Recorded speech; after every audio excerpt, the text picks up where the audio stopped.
Actually started with a Fortune 500 company in 1990 that told me that my financial profile and the analysis that they did I was not cut out for the industry. I found that hard to believe, but they did give me a chance, and within 6 months was the top producer in that office and finished in the top 1% of a sales force consisting of over 14,000 people.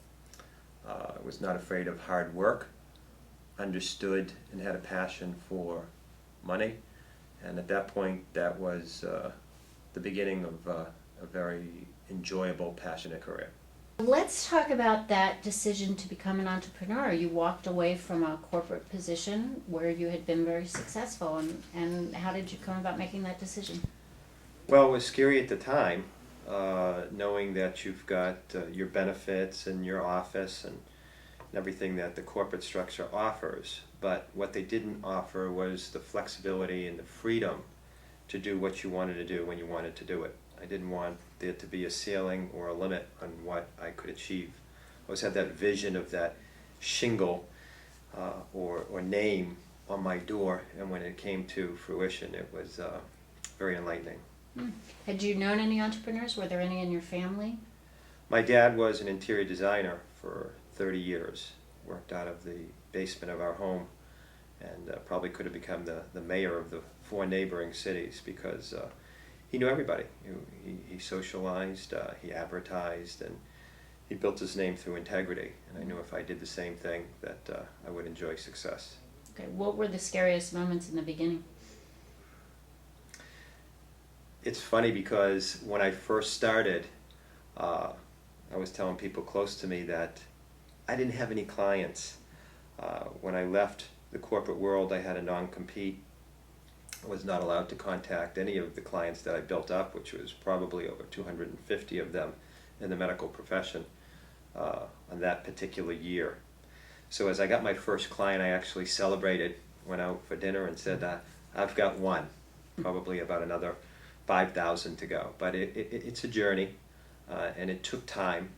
And I think the most important thing is the value, the perceived value of what people are going to get from you. Building the relationship, understanding what integrity is, and giving them value without expecting anything in return is the way I built my relationships.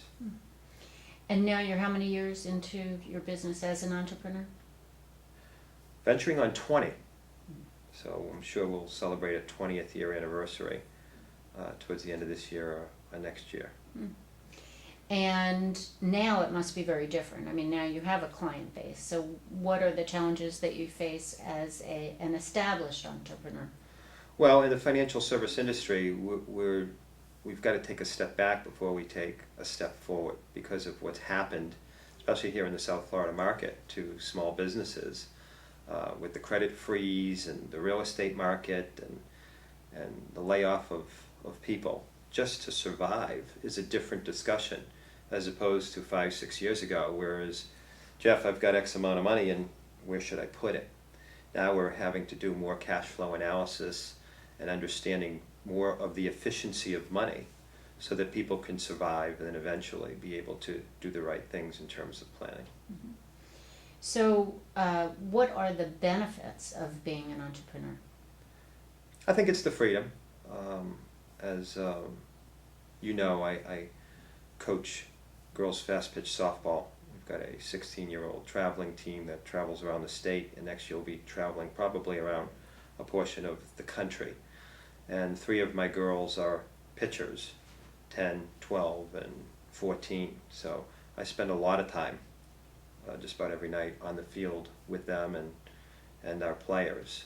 So the one thing that I won't regret is the fact that my kids will tell me, Dad, you were always there. No matter what time it was, whether I had something in school or every day after school and at night, you were always there. And I think being in a corporate world working for somebody else, I would not have had the opportunity to be able to do that. Now there are some concessions because, again, what you give is what you get, but sometimes you give up what you need. So you just have to find the balance as to how you approach your business and what it is you want from your business, but what you want from your personal lifestyle as well. I think the distinct difference is I eliminate failure capabilities. And we look at the last decade, it's been nothing but failure. So it's important to stay in touch with people, because even if they say that they're not interested or there's not a need, there will be, because there was failure. Not once, not twice, but many times in this decade through many different areas. And the things that I teach and the strategies that I invoke eliminate failure capabilities. It's only good news each and every year. You know, when these Smith Barneys of the world and these brokers come, how much money do you have? And let me show you where to put it. Well, I don't have any money. Okay, well, call me when you do. Let me find, through your cash flow, a significant amount of money. And if I'm able to find $5,000 or $6,000, Mr. Prospect, what does that mean to you per year? Does it mean the cruise that you haven't taken? Does it mean a private school instead of a public school for your daughter who's about to graduate in 2 years? What does that mean? And that's the distinction between the guy that just left and waiting for you to have a windfall and me finding a significant amount of income in your cash flow. Yeah, great.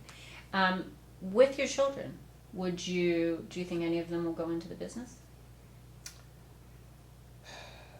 It's funny you say that, but being a Jewish dad, passed on from tradition to tradition to tradition, is your kids got to be doctors or attorneys. Then whatever else they turn out to be, it just happens, just like me. My brother was the doctor, I was supposed to be the attorney, and I said, no, it's wrong. I'm supposed to be in finance. So my 14-year-old right now is studying her sciences and plans on going into medicine. My 12-year-old swears that she'll never do what I do.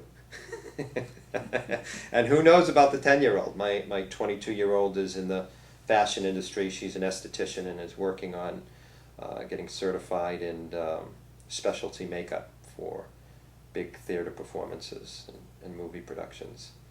So you just don't know. Now, I understand you're delving a little bit into social media.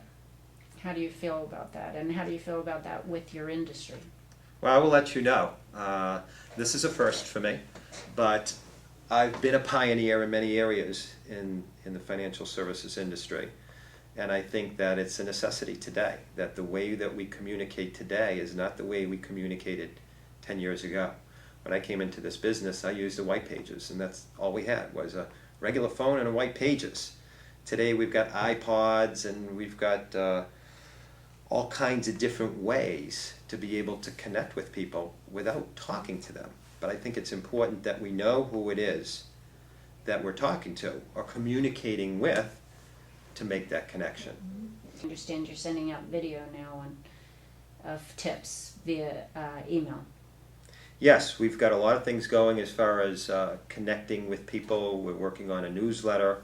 We've got the video links that are going out once a month, a lot of information on our website. And we continue to try to find ways. Also, we'll be doing some in-house seminars as well, and luncheons, power luncheons. So we try to find ways to connect with people. Well, I am on the leadership board of the American Diabetes Association. My 22-year-old daughter is a type 1 diabetic. She was diagnosed at the age of 10. Diabetes, whether it's type 1 or type 2, is very prevalent in our society. It's significant. As a matter of fact, there was an amazing statistic, I forget the percentages of people walking around that don't even know they're diabetic.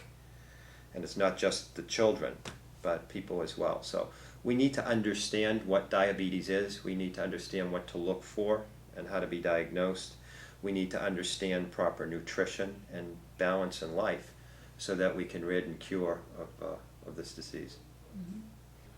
If someone wants to contact you or wants you to take over handling their finances, how do they go about that? Very accessible, very transparent. They can contact me at 954-389-0314 or Jeffrey Rotman at rotmanconsulting.com.